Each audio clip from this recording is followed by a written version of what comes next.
ठग थे, क्या थे? अब चंदन वंदन लगा के कपड़ा उपड़ा पहन के बैठ गए बाजार में। अब खोज रहे थे मौके कोई मिल जाए तुम्हारे जैसा। तो अब हर व्यक्ति के पास कुछ ना कुछ तकलीफ तो है ही ना है। तो किसी ने देखा कि अच्छा चंदन लगाए हैं और बढ़िया बैठे हैं तो कुछ न कुछ जानते तो होंगे। तो पहुंच गया व्यक्ति, कहा बाबा बहुत परेशानी, इसीलिए हम बैठे हैं।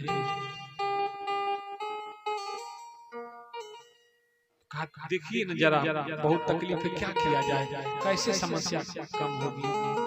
तो कहा था तो देखना पड़ेगा। बताओ नाम क्या है तुम्हारा? कुंडली कुंडली ले आए हो, पर कुंडली के बारे में जानता एक अक्षर नहीं था, पर कुंडली लेके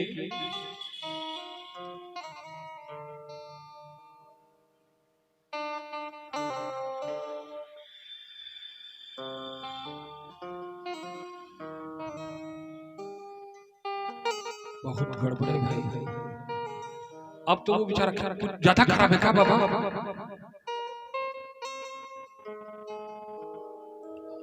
अब जाने जा, अब वो पैर पकड़ लिया, अरे ज्यादा खराब है क्या?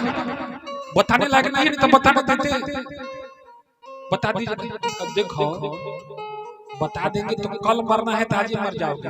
कहूँ कैसे? कहा चिंता में, इतनी बड़ी बात है, कोई तो उपाय होगा बाबा। उपाय तो नहीं है, पर तुम इतने रो रहे हो, गिड़गिड़ा रहे हो, तुम करते हैं कुछ, देखते हैं। हाँ ध्यान दो, तुमको कुछ काला चीज दान करना पड़ेगा। बाबा पूछ लिए कि कितने लड़के हैं? तो उसने कहा कि 3। अच्छा औरत क्या करती है? घर ही खाना वाना बनाती है। तुम क्या करते हो? एक भैंस खिलाते पिलाते हैं। तो ज्योतिषी ने कहा कि ऐसा है बच्चा, बहुत बड़ा संकट है, एक काला चीज दान कर दो। अब ज्योतिषी ने सोचा कि काला वाला भैंस है इसके पास, तो कहा काला चीज दान करो। काला चीज मतलब काला चीज कुछ भी दान कर, काला चीज मतलब अरे कुछ भी जो तुम्हारे पास काला है वो दान करना। और बताया था कि एक काली भैंस है, एक भैंस है। तो अब वो चला आया, वहां से चला आया गुरुजी के पास। कहा ये गुरुजी बाजार गए थे ना, वहाँ एक बहुत विद्वान ज्योतिषी मिल गए। अब समझ इतना हम टेंशन में है ना, क्या हो गया हो, बहुत बढ़िया ग्रह है, अब कुछ काला दान करना है। हमारे पास काला तो कुछ है नहीं, एक भैंसे है और उसी को बेच करके दूसरे परिवार पालते हैं। अब वो अगर दान कर देंगे तब तो ऐसे ही चल जाएंगे। बेवकूफ है क्या? काला कहे हैं ज्योतिषी महाराज, तो कपड़ा उपड़ा खरीद के दे दो। तो गया तो दुकान से 2 मीटर कपड़ा काला खरीद के लेके भाग के गया, खाया पिया दिया। अब ज्योतिषी महोदय बैठे थे तो ये क्या लेके आए? आप ही ने कहे थे बाबा कि काला कुछ ले आओगे तो इसका उपाय कर देंगे। अब ज्योतिषी सोचा कि इसके पास काला तो भैंस था, तो भैंस लाया नहीं, अब ले आ दिया काला कपड़ा। अब कैसे इसको खोल के कहें कि भैंसिया ले आओ? तो अब कहा देखो भाई, कपड़ा से तो काम नहीं चलेगा, ये निर्जीव है। काला भी हो और जीव भी हो, काला भी हो और जीव भी हो। निर्जीव नहीं चाहिए, कपड़ा निर्जीव न है और जीव न बचाना है। तुम्हारे जीव पर न संकट है तो जीव के बदले जीव लगता है, तो काला ले आओ और जीव ले आओ। तो अब फिर इसको भैंस दिखने लगी। कहा कि अगर ऐसे तो हम मरेंगे, अब भैंसिया दे दिए तो बच्चे भी मर जाएंगे, औरत भी मर जाएगी, न खेती है न बारी है, भैंसे सहारा है। तो फिर भाग के पास जा, कहाँ गया? गुरुजी के पास।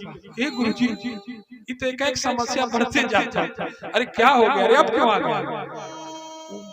गरहिया जो है काला जीव दान करने से ही बोले।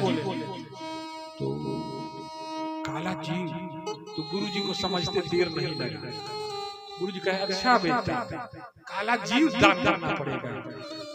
तो ठीक है, टेंशन का है? गुरुजी जानते हैं, अब आपसे का छुपाया तो सब जानते हैं, भैंसे सहारा है और हमारे पास कुछ काला नहीं है। कहा नहीं नहीं हम बता रहे हैं तुमको, वो जो सपेरे होते हैं उनके पास एक काला सांप ले लेना, काला सांप जो अभी रोज किसी न किसी के घर से निकालते हैं, ले जाकर के दान कर देना।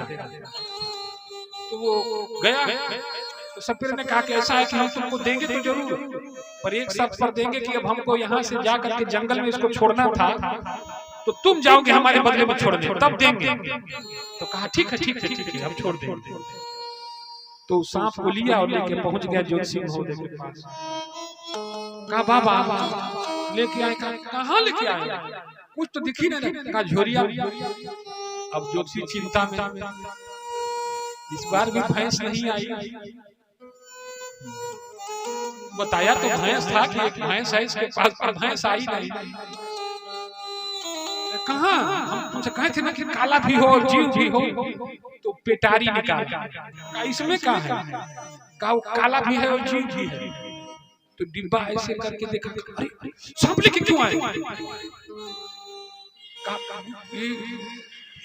क्या बाबा जी काला भी है और जीव भी है। कहा भाई कुंडली के हिसाब से ये फिट नहीं बैठ रहा, काला भी हो और जीव भी हो। कहा आप तो यही कहते हैं, अरे भीड़ रहती है ना, काला भी हो और जीव भी हो और चार पैर वाला भी हो, चार पैर वाला भी हो। राहु केतु शनि शुक्र, हाँ चार पैर वाला भी हो, काला भी हो और जीव भी हो और चार पैर वाला भी हो। अब तो बेचारा वो रोने लगा, अब कोई उपाय नहीं। अब इस बार गया गुरु जी का पैर पकड़ के लगा वही स्थिति है। सूरदास जी ने बाधा है कि अब की राख ले भगवान, अब की राख ले भगवान, राख ले भगवान, राख ले भगवान। सूरदास जी ने इस पद की रचना की। चिंतन करते करते एक वृक्ष है, उस वृक्ष पर एक पंछी बैठा है और वृक्ष के नीचे पहेलिया दाना डाल के जाल लगा के बैठा है और धनुष पर बाण चढ़ा के दूर बैठा है। सोच रहा है कि दाना तो डाल दिए, आएंगे चुगने, और जो आएंगे चुगने तो तीर मारेंगे और बस। और वो सोच भी रहा है कि जी उड़ के दाना चुगे, पर मजबूरी उसकी यह है कि ऊपर बाज बैठा है। अब जीव ये सोच रहा है कि अगर नहीं उड़े तो बहेलिया के बाण से मारे जाएंगे, नहीं उड़े तो बहेलिया के बाण से मारे जाएंगे, और उड़े तो बाज के पंजे से मारे जाएंगे।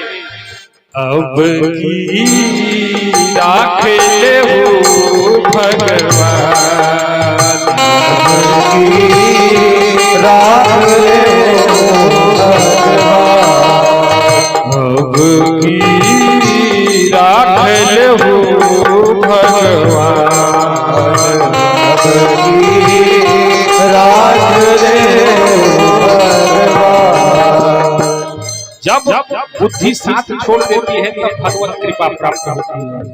गुरु जी के चरण में बुद्धि गायब हो गई, बह गई।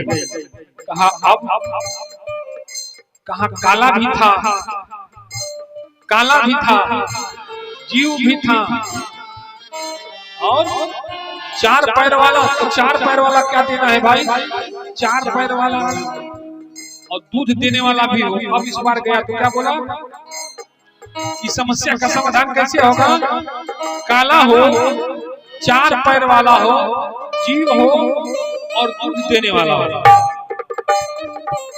अब दूध तो भैंसे देगी, काला उसके पास वही है। अब की राख ले भगवान, राख ले हो नाथ बैठे तुम डरिया, हो नाथ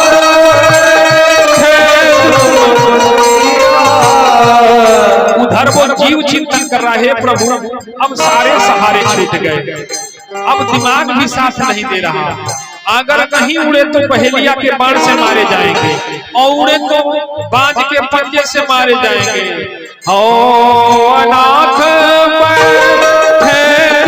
डरिया,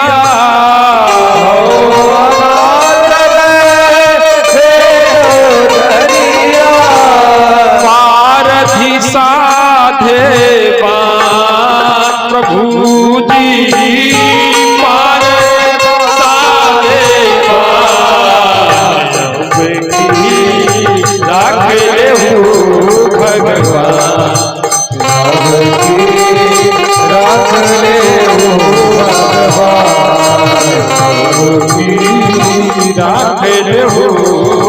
भगवान,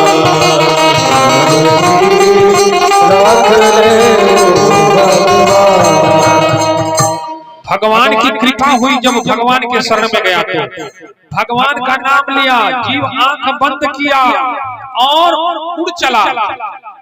पक्षी को देखते ही पहेलिये ने बाण मारा, बाज ने झपट्टा मारा, दो दो तरफ से हमला हुआ, पर मारने वाले से बढ़कर बचाने वाला, मारने वाला से बढ़कर बचाने वाला, मारने वाला से बढ़कर बचाने वाला, बच के जाएगा कहाँ काट बिछाने वाला, बच के जाएगा कहाँ काट बिछाने वाला, बच के जाएगा कहाँ काट बिछाने वाला, मारने वाले से बढ़कर बचाने वाला, मारने वाले से रमैया वस्ता भैया, रमैया वस्ता भैया, रमैया वस्ता भैया, रमैया वस्ता भैया, हरे हाय मैं तो गिरा, मैं तो गिरा, मैं तो गिरा, हाय रघुबर, मारने वाले से बढ़कर बचाने वाला, मारने वाले से बढ़कर बचाने वाला, मारने वाले से बढ़कर बचाने वाला। पक्षी उड़ा, पहेलिये ने बाण मार दिया, बाज ने झपट्टा मार दिया, पर भगवान की कृपा को कौन रोकेगा। पहेलिये का बाण जाके बांस को लग गया, पहेलिये का बाण जाके किसको लग गया, बांस को लग गया, और पंछी नीले गगन के तले धरती के प्यारे पले,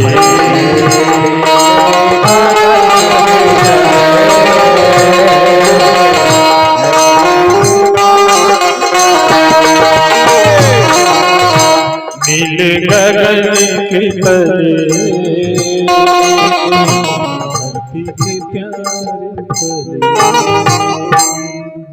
भगवान का चिंतन करते करते भगवान के चरणों में पहुंच गए। ऐसे ही जब उसको कोई रास्ता नहीं दिखा, काला हो, जीव हो, चार पैर वाला हो, अब चार पैर वाला तो गुरु जी ने कहा कि ऐसा है कि काला है, चार पैर वाला है और जीव भी है, ऐसा बोला है। हाँ हाँ, तो काली बिल्ली ले लो। क्या क्या दान कर बोले जाके, काली बिल्ली। तब वो गया, काली बिल्ली पकड़ के लेके गया, तो कहा कि लेके नहीं आए, कहा लाए हैं, सब सामान सही लाए हैं। तो कहा तुमको बोले थे ना, काला हो, जीव भी हो, चार पैर वाला हो, दूध भी उसको होता होता, तो बिल्ली भी लेके गया था, बिल्ली का बच्चा भी लेके गया था। अब वहां उस ज्योतिषी के सामने निकाल के रखा, तो कहा ये, तो गुरु जी ने बता दिया था कि अब उस ज्योतिषी को ये दे देना, इसके बाद अगर कुछ कहे तो पकड़ के ला देना।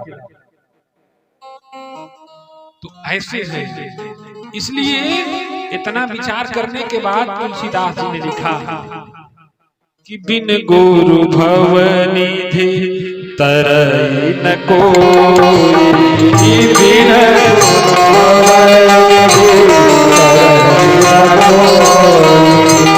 बिन गुरु भवनिधि तरई न कोई,